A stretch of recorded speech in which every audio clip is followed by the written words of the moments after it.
ရွှေမိုးအလင်းတန်း channel ကပြန်လည်လို့ကြိုဆိုလိုက်ပါတယ်။ကျမတို့ရဲ့ channel ကနေပရာလောကစမ်းကြယ်ဇာတ်လမ်းတွေနဲ့ဂမ်ဘီယာစမ်းကြယ်ဇာတ်လမ်းတွေကိုတင်ဆက်ပေးနေတာဖြစ်ပါတယ်။တာဒီတို့ရွာတွေမှာဒလိရှိတယ်ဗျ။အလူပွဲပဲလုံးလုံးမင်္ဂလာဆောင်မဲ့ဖြစ်အတီလေးအမှုတ်ကလေးပါမှာဗျ။ဒါမှလည်းပို့ပြီးတော့စီကားတာပြုပြောရရင်တော့ကျုပ်တို့အညာသူအညာသားအတီအမှုတ်အအခုံးကိုဝါသနာလေးထုံလို့ရှိမှာပေါ့ဗျ။အခုလဲတနောင်ကုန်းရှေ့ပိုင်းကကိုမောင်ကြီးနဲ့မြောက်ပိုင်းအောင်မစိမ့်ကြည့်ဘူးမင်္ဂလာဆောင်လေးဗျာကိုမောင်ကြီးရောမစိမ့်ကြည့်ရောမိဘတွေကလူချမ်းသာတွေဗျနှစ်ဖက်လုံးမှာလဲရှာရီမလက်ညှိုးထိုးမလွှဲအောင်ရှိတယ်လူတွေဗျမင်္ဂလာဆောင်ဆိုတာစီလိုက်တာမှဗျာမင်္ဂလာဆောင်နေ့မတိုင်ခင်2ရက်လောက်ကလေးအောင်ထမင်းကျွေးနေတာဗျတကယ်ကိုအလူကြီးပေးနေတဲ့တိုင်းမှာပဲဗျာကျုပ်တို့ကာလာသားတွေလည်းဖက်ဖက်ကိုမောလို့ပြုကိုမောင်ကြီးဆိုတာကလည်းလူချမ်းသာသားသာဆိုရင်မာနအရှင်းမရှိဘူးဗျဒီတော့လေရွာတွေကလူငယ်တွေကလွတ်ကိုခင်းကြတာပေါ့ဗျာအခုသူတို့မင်္ဂလာပွဲဆိုတော့ကာလာသားငယ်ရောအလက်အကြီးရောတယောက်မှမနေနိုင်ကြဘူးပေါ့ဗျာကိုမောင်ကြီးတို့အိမ်ကြီးရောမစိမ့်ကြီးတို့အိမ်ကြီးရောအကြီးကြီးတွေဗျခေါင်းနှလုံးနဲ့နှစ်ဆောင်ပြိုင်တွေကြီးပဲဗျလက်ထက်အိမ်ကြီးတွေလေမစိမ့်ကြီးတို့အိမ်မှာလည်းမိန်းမတွေပြည့်လို့ဗျကိုမောင်ကြီးတို့အိမ်မှာလည်းကာလာသားတွေပြည့်လို့ပေါ့ဗျာဗိတ်သိက်သွင်းမဲ့ဆရာကလည်းမန္တလေးကနမဲကျော်ဗိတ်သိက်ဆရာဦးမတန်ငါထားတာဗျပြီးတော့ဖြောပြေဖို့ကြတော့လေမန္တလေးကတီးဝိုင်းကိုငှားထားတာဗျအဲ့ဒီဝိုင်းမှာမှဘင်းကျိုအေးကိုပါလာလေတယ်လေကျုပ်တို့ရွာသားတွေကဘင်းကျိုအေးကိုရဲ့လက်တံကိုလွတ်ကြိုက်ကြတာဘင်းကျိုအေးကအတန်လဲကောင်းစိုးပုံစိုးပေါက်ကလည်းတကယ်ကိုခံရတာဗျကျုပ်လည်းဘင်းကျိုအေးကိုဆိုတဲ့လူလွတ်ကြိုက်တာဗျမင်္ဂလာပွဲမတိုင်ခင်ညမှာတီးဝိုင်းတီးတာသူတို့တီးဝိုင်းမှာလူတော်တွေစုနေတာထင်ပါရဲ့ဗျ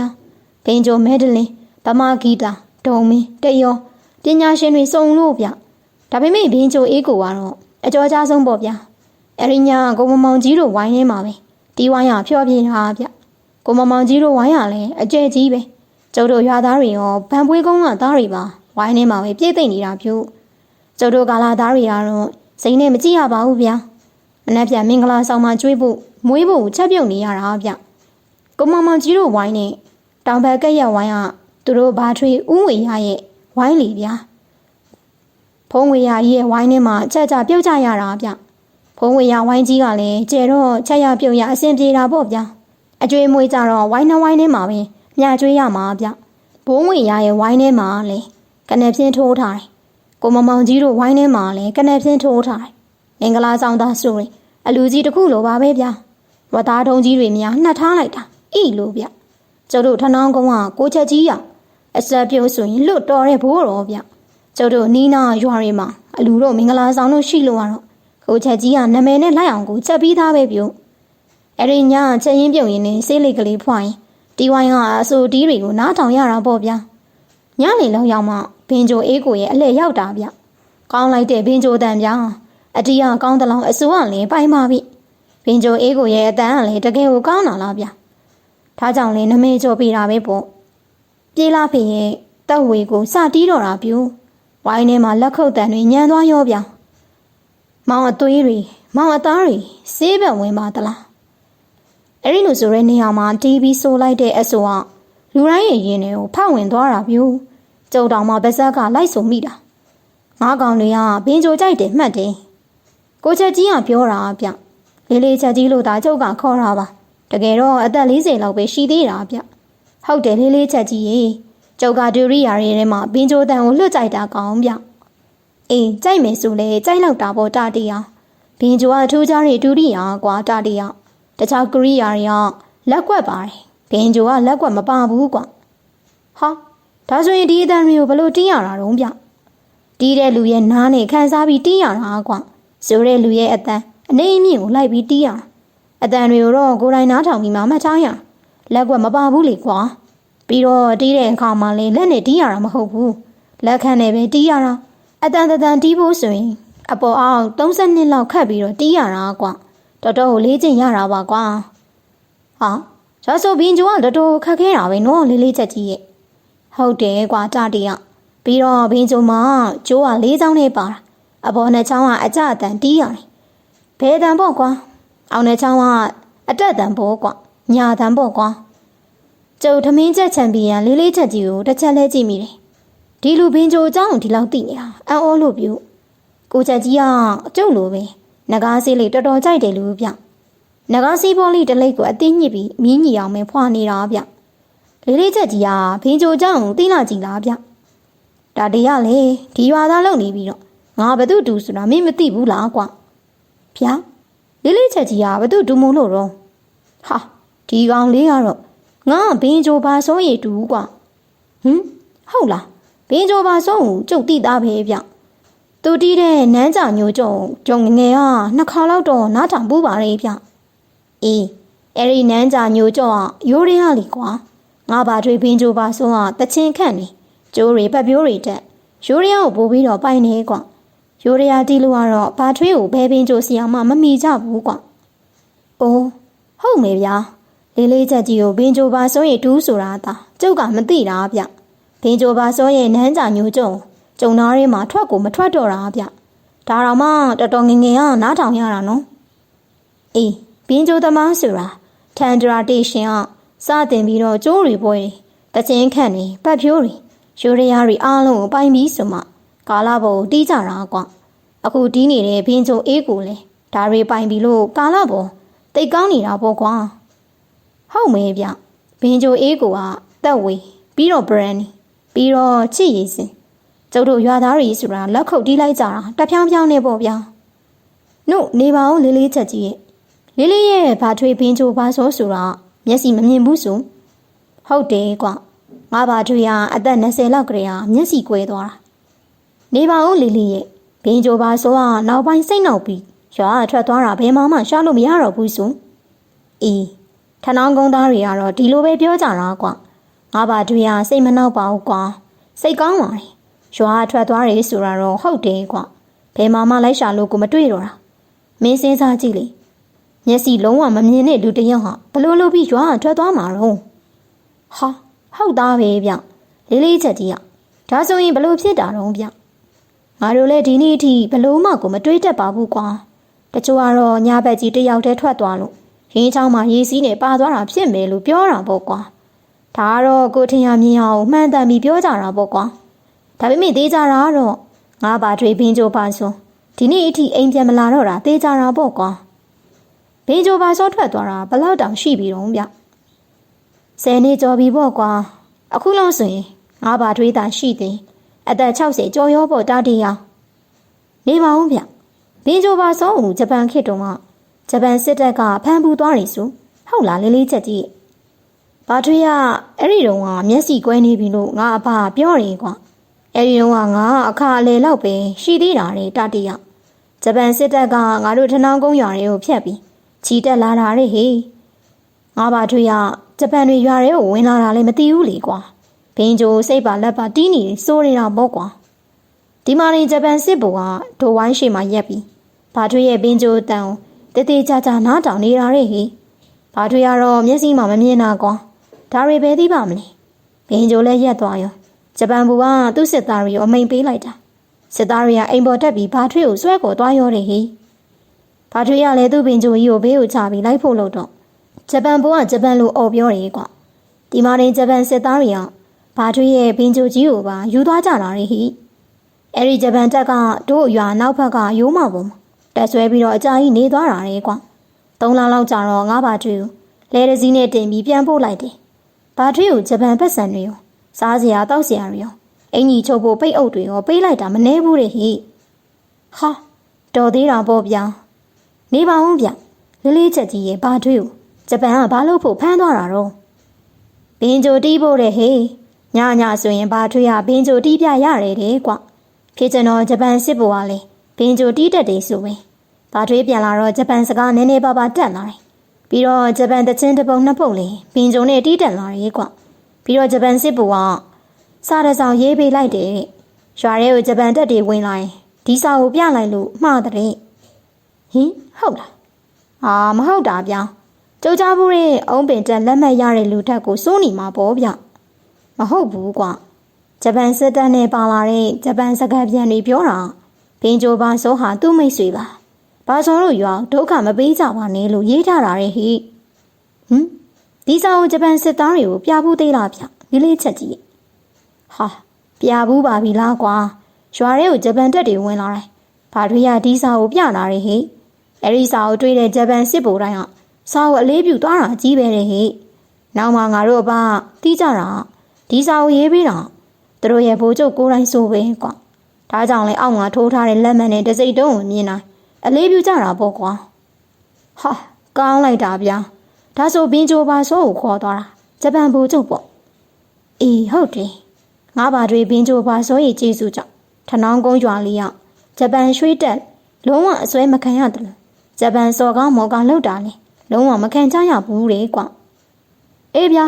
လင်းလေးရဲ့ဘာတွေဘင်းချိုပါဆိုးကျုပ်ကြားယုံနေတင်လွမ်းလိုက်တာဗျာကျုပ်ကဒီအကြောင်းတွေကိုအခုလိုမသိခင်တော့ရွာထဲမှာကြားတယ်လို့ပဲဘင်းချိုပါဆိုးကစိတ်နောက်သွားတယ်လို့ထင်တာဗျအေးသူတို့ထင်တာလေမလွန်ဘူးကွာတတိယငါတို့ကိုယ်တိုင်လည်းပထမတော့ဒီအတိုင်းပဲထင်ကြတာသူပြောက်သွားတော့မှပဲဘာတွေမယူဘူးဆိုတာသိကြတာကွာဗျာဘလို့ဗျလေးလေးချက်ကြီးရဲ့ရှင်းမောင်ဒီလိုဟေးဘာတွေမပြောက်ခင်6လလောက်ကတည်းကဘာတွေကငါတို့ကိုပြောတယ်ညာဆိုရင်လူ2ယောက်3ယောက်ရောက်လာပြီသူပခုံးကိုဖတ်ခနဲ့ပုတ်လိုက်တာတဲ့အဲ့ဒီလူတွေပြောတဲ့အတိုင်းနာခံတော့တာပဲတဲ့ကွာဟင်ဒီလူတွေကဘာပြောလို့လဲတခင်မရဲ့အမိန့်စာပါတယ်ဘာစော်ခုချက်ချင်းလိုက်ခဲလို့ပြောတဲ့ပြီးတော့ဘင်းချိုပါယူခဲ့ရမယ်လို့ပြောလို့ဘင်းချိုပါထမ်းပြီးတော့အဲ့ဒီလူတွေနဲ့လိုက်ရတာတဲ့ဟိထူးကြတာဒီလူတွေလိုက်တရွာလုံးကအိမ်မောကြသွားခွေးတွေတောင်မှအိပ်ပျော်နေကြတယ်ဆိုပဲဟင်ဘယ်ကိုလိုက်သွားရတာတော့ဗျဘာတွေပြောတာတော့နန်းတော်ကြီးတစ်ခုလို့ပြောတာပဲကွာတတိယမုံဝါကြီးတစ်ခုကိုရောက်ရင်သူ့ကိုလာခေါ်တဲ့လူတယောက်ကတကားဖွင့်စေလို့အမိန်ပေးတဲ့အဲ့ဒီအချိန်မှာအတွင်းကမင်းတုံးကိုပဲမပြီးဖွင့်တဲ့အတန်ကိုကြားရတာတဲ့သူ့ကိုဟိုလူတွေကအဲ့ဒီတကားပေါက်ကနေခေါ်သွားပြီဥယျာဉ်ကြီးတစ်ခုကိုဖျက်သွားရတယ်တဲ့ကွာပြီးရင်တကားကြီးတစ်ခုအဝမှာရက်ပြီးခေါ်လာတဲ့လူတယောက်ကဘင်းချိုဘဆိုခေါ်လာပါပြီလို့အော်လိုက်တဲ့အထက်ကတကားဖွင့်တန်ကြီးခြေတန်တွေကြားလိုက်ရပြီတကားကြီးပွင့်သွားရောတဲ့ဟိပြီးရင်ခေါ်လာတဲ့လူတွေကဘာဆိုမင်းသူတို့နဲ့လိုက်သွားတော့ဘာမှမကြောက်နေကြားလားအဲ့ဒီလိုပြောပြီးတာနဲ့လှည့်ထွက်သွားတယ်တဲ့ကွာအထက်ကထွက်လာတဲ့သူတွေကသူ့ကိုတယောက်တစ်ဖက်ဆွဲပြီးအတွင်းကိုခေါ်သွားတဲ့သူ့ကိုအတွင်းကစီးခေါ်တာမိမတွေတဲ့ဟိမွေးကြိုင်နေတာဆိုတာပဲအခန်းကြီးကျယ်ကြီးကိုဖျက်ရှောက်ရတာတဲ့ကွာပြီးတော့မှသူ့ကိုအဝင်းနဲ့ချုပ်ထားတဲ့ခုံတစ်ခုပေါ်မှာထိုင်ခိုင်းနေတဲ့အခန်းကြီးကအေးမြပြီးတော့မွေးကြိုင်နေတာဆိုပဲဘာတွေစိတ်တွေကကြည်လင်ပြီးတော့ပျော်မြူသွားတာတဲ့ဟိဘာစောငင်တင်မကြောက်ရွံ့မှနဲ့တင်ရဲ့ပင်ချိုလက်တန်နဲ့တင်ရဲ့ရိုးရရသချင်းတန်တွေကိုတခင်မကြားလို့တဲ့အတွက်အခုလိုခေါ်ရတာပါဘာစောငင်တခင်မကိုအကောင်းဆုံးဖျော်ပြပါပြီးရင်အိမ်ရောက်ပြန်ပို့ပေးမယ်စူတော်လက်တော်များလဲတခင်မချီးမြှင့်ပါပါအဲ့ဒီလိုမျိုးအမိန့်ရှိတယ်တဲ့ကွာဘာတို့ရလဲဘယ်ရောက်လို့ရောက်နေမှမသိပေမဲ့ဒီဟန်နန်းဟန်နဲ့ပြောဆိုတာတွေကိုကြားတော့တော်တော်အံ့ဩပြီးတခင်မကိုဖျော်ပြရတာဟိနန်းကြညိုကြောအားစပြီးရှိုးရရအားလုံးအဆူအတီးတွဲပြီးတော့ဖျော်ပြတာဟိတော်တော်ကြောင်ဖျော်ပြပြီးတော့မှတခင်မရွှေတင်းကား3ပြားကိုဆူရှာပြီးအိမ်ရောက်ပြန်ဖို့ခိုင်းတဲ့ဘာတွေရဒီအကြောင်းငါအဖေကိုပြန်ပြောပေမဲ့ငါအဖေမယုံဘူးကွာမင်းဟာအိမ်မက်မက်တာထင်မာတယ်ဘာဆိုရင်သွေးလေ6ချရင်ဒီလိုအိမ်မက်မျိုးကိုမတ်တက်တယ်ကွာလို့ပြောတာဟိနှုတ်နေပါဦးလေးလေးချက်ကြီးရဲ့လေးလေးတို့ကိုချွေးတင်းကားတွေရောမပြအောင်လားဟာမပြဘူးကွာသူသခင်မဘသူ့ကိုမှမပြဘူးလို့မှားလိုက်တာဟိအော်အဲ့ဒီတော့လေဘသူမှမယုံကြဘူးပေါ့ကွာနောက်တော့ဘာတွေရဒီအကြောင်းတွေသိမပြောတော့ဘူးကွာဒါပေမဲ့ငါစိတ်ထင်ဘာတွေညာဘက်မှာမကြအဲ့ဒီကိုသွားနေထင်နေကွာဟင်ဘာဖြစ်လို့တော့ဗျသူထသွားတာကိုလေးလေးမြင်လိုက်လို့လားဟာဒီလိုတော့မမြင်ဘူးကွာငါမှမဟုတ်ဘူးဘသူမှမမြင်ဘူးကွာငါပြောတာဒီလိုကွာဘာတွေပြောက်သွားပြီးလုံးဝပြန်ပေါ်မလာတော့မှသူသိကြအောင်ငါအဘဖွင့်ကြည့်တာအဲ့ဒီမှာတင်ရှေးဟောင်ရွှေတင်းကားအပြား30လောက်တွေ့ရတယ်ဟာဟုတ်လားဗျအေးအဲ့ဒါကြောင့်ငါတို့လည်းဝိုင်းတစ်ဝယ်ပြီးအိမ်ကြီးအိမ်ကောင်းတွေဘာတွေစောင့်နေတာပေါ့ကွာအော်ဒီလိုလားရွာရင်းကလူတွေကဘင်းချိုပါစောစိတ်နောက်သွားတာဆိုတာဘာကြောင့်ပြောကြတာတော့ဗျအဲ့ဒါဘာတွေမပြောက်သွားခင်ကသူအဲ့ဒီနန်းတော်ကြီးထဲမှာညဘက်သွားပြီတခင်မကိုဘင်းချိုနဲ့ဖျော်ပြရတဲ့အကြောင်းရွာရဲကလူတစ်ယောက်စ2ယောက်စကိုပြောဖို့တယ်ထင်ပါတယ်ကွာအဲ့ဒီလူတွေဟာလည်းငါတို့လူပေါ့ကွာမယုံကြဘူးပေါ့ဒီတော့ရွာထဲမှာတိုးတိုးတိတ်တိတ်ပြောပြကြတာဖြစ်မှာပေါ့ကွာ ဘာစောယူနေပြီဘာညာပေါ့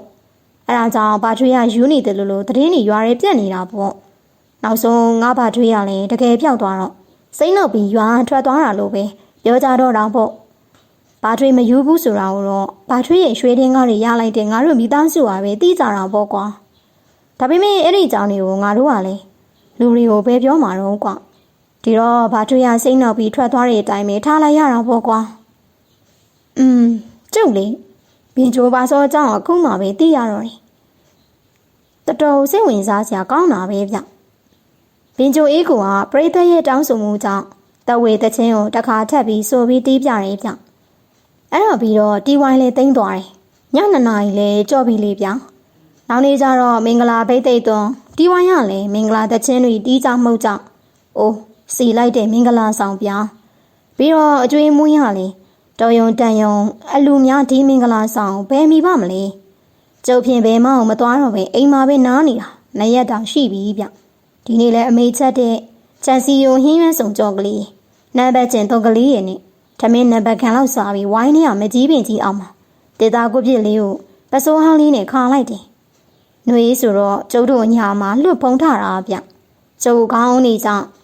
ဝဘိုးချမ်းလေးပေါ်မှာပစိုးဟောင်းလေးကိုခောက်ပြီးတော့ခင်းလိုက်တယ်။နဂါးဆေးဘောလိတ်ကလေးကိုဓနုဖြူတော်ရင်မီးကက်ကလေးနဲ့ခတ်ပြီးမီးညှိလိုက်တယ်။နဂါးဆေးဘောလိတ်ကလေးကို2 ဖွာ 3 ဖွာလောက်ဖွာပြီး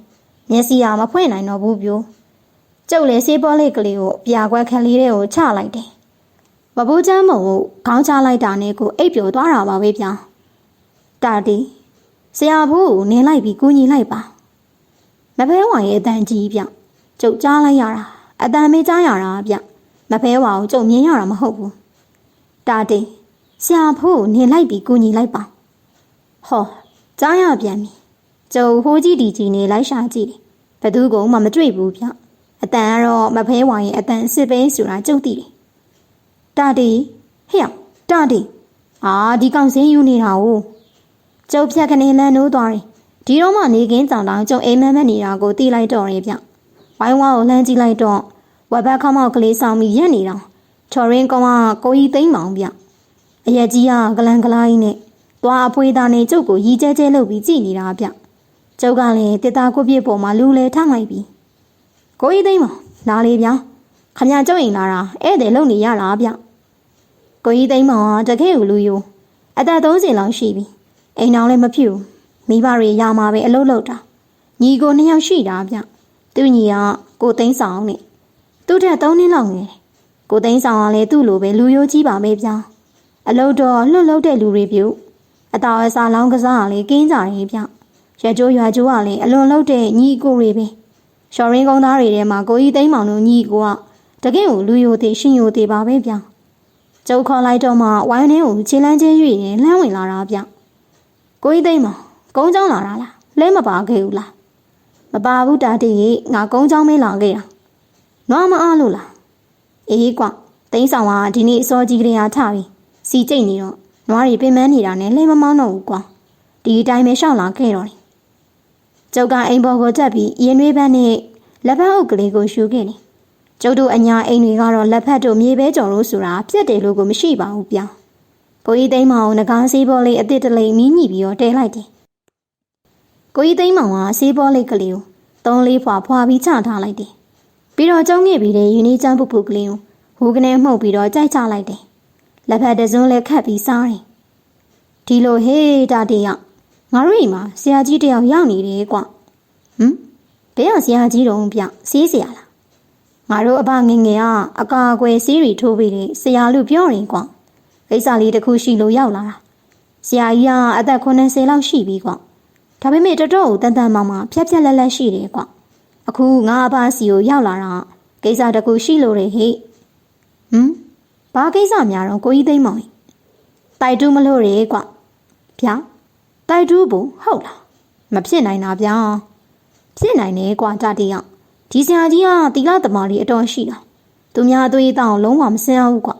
တတ်လွန်နေကျင့်စဉ်ဝင်နေတာနှစ်ပေါင်းမနေတော့ဘူးဆိုရင်အခုသူတိုက်တူးမယ်ဆိုတာကလေတိုက်ထရပစ္စည်းဥစ္စာတွေကိုလိုချင်တတ်မှတ်လို့မဟုတ်ဘူးကွဒါဖြစ်ရင်ဘာဖြစ်လို့တူးမှာတိုက်ထရရွှေပရာပိုက်ကိုဖတ်ကျင်လို့ရေကွသူပညာအဆင့်တက်ဖို့အတွက် အဲ့ဒီတိုက်ထဲဟာရွှေပရပိုက်ကိုဖတ်ရမှဖြစ်မှာလေကွဟာအဲ့ဒီရွှေပရပိုက်ကိုယူလို့ရပါမလားဗျကိုသိန်းမောင်ကြီးကမဟုတ်ဘူးကွာကြတယ်ကဆရာကြီးကအဲ့ဒီရွှေပရပိုက်ကိုယူမှာမဟုတ်ဘူးကွ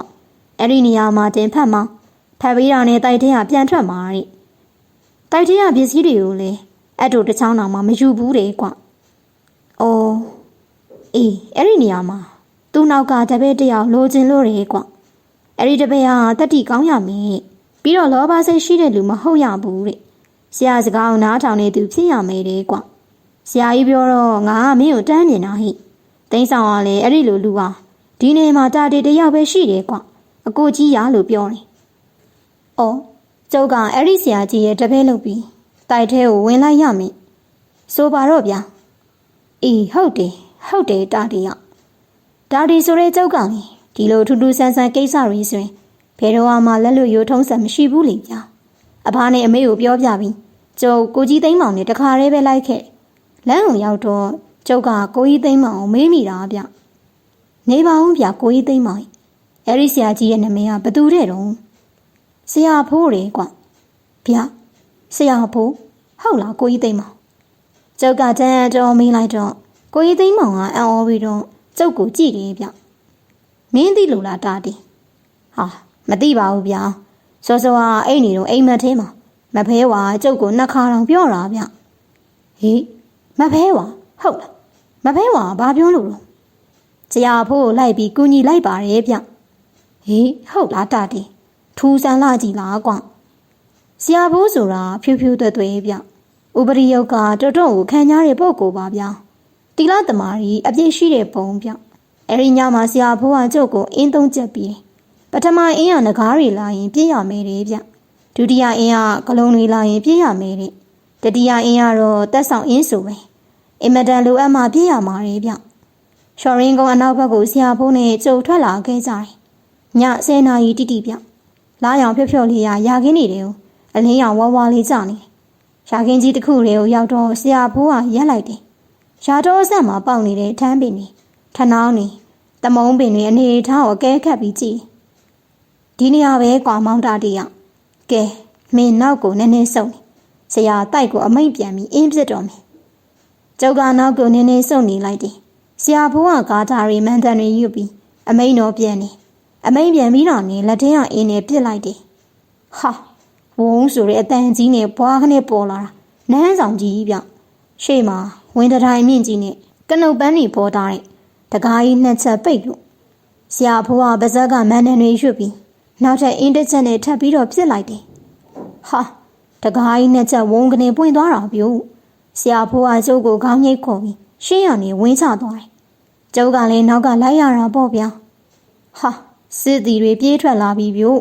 လှမ်းတွေဓားတွေတဝင်းဝင်းနေဗျာအသေးရစရာကောင်းလိုက်တာဟောဆရာဖိုးကအင်းနဲ့ပြစ်ပြီးပြို့ဒီတကားပြစ်တဲ့အင်းကအတန်မြည်ပြီးဝင်းကနေပြန်နေတာပြို့အရှိအနှောင်တောင်မြောက်အရက်လေးမျက်နှာကိုလှစ်ကနေပြေးနေတာဟောဆရာဖိုးကအင်းကိုပြန်ယူပြီးဖမ်းလိုက်တယ်ဟာပြေးထွက်လာတဲ့စစ်သား20လောက်ပြေးလာတဲ့ပုံစံတိုင်းကြောက်ရွံ့တွေလိုငြိမ်ကျသွားပြီပြို့ကျုပ်ဖြင့်တသက်နဲ့တကူဒီတခါပဲမြင်ဘူးတာပါဗျာဆရာဖိုးကရှေ့ရခက်သွက်သွားတယ်ကျုပ်ကသူ့နောက်ကခက်သွက်လိုက်ရတာပေါ့ဗျာဆရာဖိုးကလည်းဆေးလွယ်ကြီးတစ်လုံးဆက်လွယ်တိုင်းလွယ်လို့ဗျကျုပ်တို့ဆရာတပည့်ဥယျာဉ်ကြီးတစ်ခုကိုဖြတ်ပြီးရှောက်တယ်နန်းဆောင်ကြီးတစ်ခုရှေ့ကိုရောက်လာတယ်ရွှေရောင်တကားကြီးတစ်ချက်ပိတ်လို့ဗျဆရာဖိုးကလက်ကနေအင်းတစ်ချက်ပြစ်သွင်းလိုက်တယ်ဟောတကားကြီးပွင့်သွားပြီဟာပြေးထွက်လာကြပြီဗျမိန်းကလေးတွေကြီးပဲဗျအားလုံးကကြောလှတွေကြီးပဲဒါပေမဲ့အားလုံးဓာတ်တွေဝတ်ပြီးပြေးလာကြတာဗျဝတ်ထားတဲ့အဝတ်အစားတွေကလည်းအယောင်မျိုးစုံဗျရှေးခေတ်ကအဝတ်ပုံစံတွေပေါ့ဗျဟောလွတ်လင်းနေဆရာဖိုးပဲဗျအင်းပြစ်လိုက်ပြန်ပြီဗျဟာဒါစောစောကအေးမဲဗျအရက်လေးမျက်နှာဝင်းကနေလှစ်ကနေပြေးနေတာဗျအားလုံးငြိမ်သွားပြီပြေးလာတဲ့ပုံတိုင်းကြောက်ရွံ့တွေဖြစ်သွားတာဗျ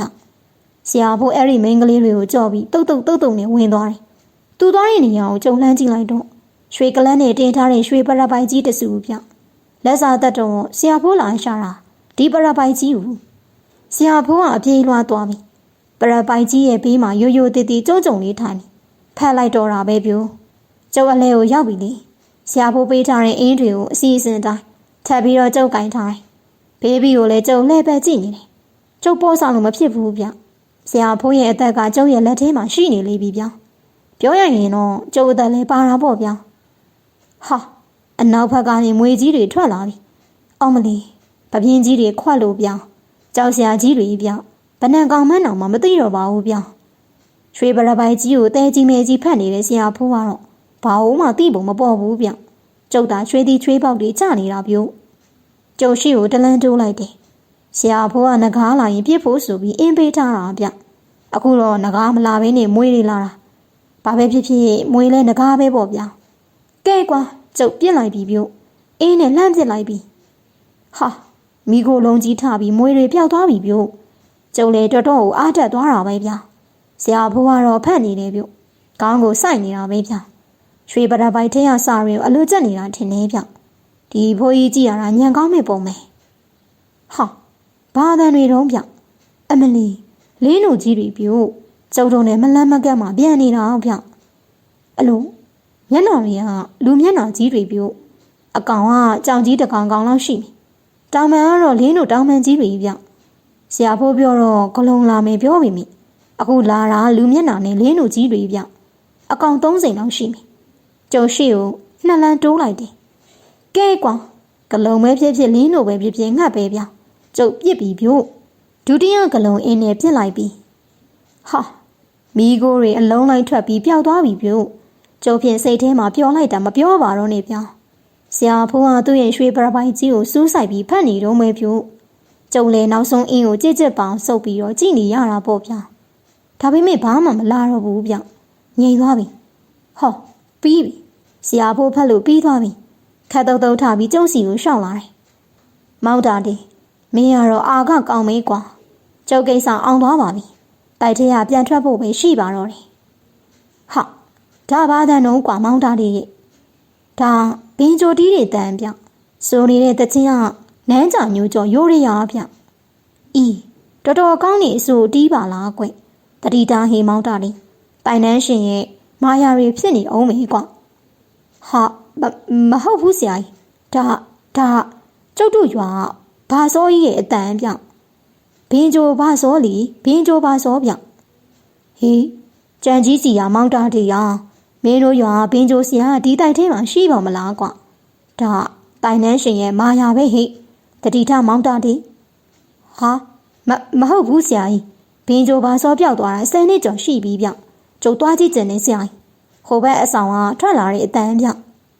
ကဲဒါဆိုလဲဆရာကြီးပါလိုက်မှာပေါ့ကွာခတ်တုတ်တုတ်တော့သွားဟိအချိန်ကြာလို့မဖြစ်ဘူးကွာပဒံများရောင်တောင်းနေတဲ့နန်းဆောင်ကြီးရဲ့ကျက်သွေးရောင်လိုက်ကကြီးတွေကိုမှပြီးကျုပ်အထင်းကိုကြည့်လိုက်တယ်ဟာနန်းဆောင်တစ်ခုလုံးမှွေးပြီးလေးနေတာဗျအိုးရွှေသလင်းပေါ်မှာထိုင်နေတဲ့မိန်းမလှလိုက်တာဗျသူ့ဘေးမှာမတ်တက်ရက်နေတဲ့မိန်းကလေးလေးယောက်ကရွှေရက်တောင်တွေကိုကင်လို့ဗျအားလုံးကကြောက်ရွံ့တွေလိုငြိမ်နေတာပေါ့ဗျဆရာဖိုးရဲ့အင်းစွမ်းထပ်ပါပြီတတိထားမောင်တာတယ်ဒီတိုက်ကိုရွှေကြရန်တိုက်လို့ခေါ်တယ်တလွန်ပေါ်ဟာရွှေကြရန်တခင်မာကွဘေးကဟာသူ့ရဲ့ရန်ရွှေတော်တွေကွဟာဟုတ်ပါဗျ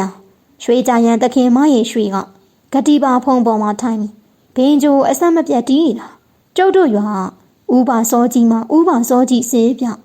သူဟာမျက်စိမမြင်တော့ရွှေကြရန်တခင်မအင်းနဲ့အချုပ်ခံထားရတာမမြင်ဘူးပေါ့ဗျာသူဖြောပြနေကြအချိန်မှာလာပြီးတော့ဖြောပြနေတာထင်နေဗျကျုပ်ဘင်းကြိုပါစောနာကိုပြေးကပ်လိုက်ပြီးသူပခုံးကိုလှုပ်လိုက်တယ်ဥပါစောခမရထနောင်းကုန်းကဥပါစောမို့လားဘင်းကြိုပါစောဆိုတော့လေဒီတော့မှဘင်းကြိုပါစောကသူဆိုနေတဲ့နန်းကြာညိုကြော်ကိုရက်လိုက်ပြီးတော့ပြပြတလေးနဲ့အေးဟုတ်တယ်မင်းကဘာလို့ကျုပ်ကထနောင်းကုန်းသားတာတေးဗျမောင်တာတေးဘာစောကိုမြန်မြန်ခေါ်ထုတ်သွားဝင်တဲ့အပေါက်ကိုရအောင်ပြေးတော့ကျုပ်လည်းဘာမှတွေးမနေတော့ပဲမျက်မှန်မြင်ဘင်းကြိုဘာစောကြီးရဲ့ဘင်းကြိုကိုပခုံးပေါ်ထမ်းပြီးဥပစောကြီးကိုလက်တစ်ဖက်ကဆွဲပြီးပြေးရတော့တာပေါ့ဗျာလက်ထဲမှာလေးဆရာဖိုးပေးထားတဲ့တက်ဆောင်ရင်ကအစင်းတင်ဗျဒါပေမဲ့တကားပေါက်ကိုရောက်တဲ့ထိဘာအန်တရဲမှမတွေးခဲ့ပါဘူးဗျာကျုပ်တို့နောက်ကဆရာဖိုးထွက်လာတယ်ကဲဟိမောင်တာတီနောက်ဆုံးကျုပ်တိုက်ပြန်ဖျောက်တော့မယ် ပြောပြောဆိုဆိုနဲ့ဆရာအဖိုးကအင်းနှစ်ချက်ကိုစက်တိုက်ပြေးသွင်းလိုက်တယ်ဟောတိုင်နှန်းကြီးပြုံးကနေပျောက်သွားပြီပြုပထမအင်းကသူတို့အနာဖွဲရလှုပ်ပေးလိုက်တာနောက်အင်းကတိုင်နှန်းကြီးကိုပြန်ဖြောက်လိုက်တာကွာကဲခတ်တုတ်တုတ်သွားကြတော့ဟိဆရာကြီးကအနောက်ကအခြေအနေကိုကြည့်ရင်လိုက်ခဲ့မယ်ရှော်ရင်ကုန်းကိုရောက်တော့ငင်းချက်တောင်တုံးပြီးပြဆရာကြီးကဥပဆို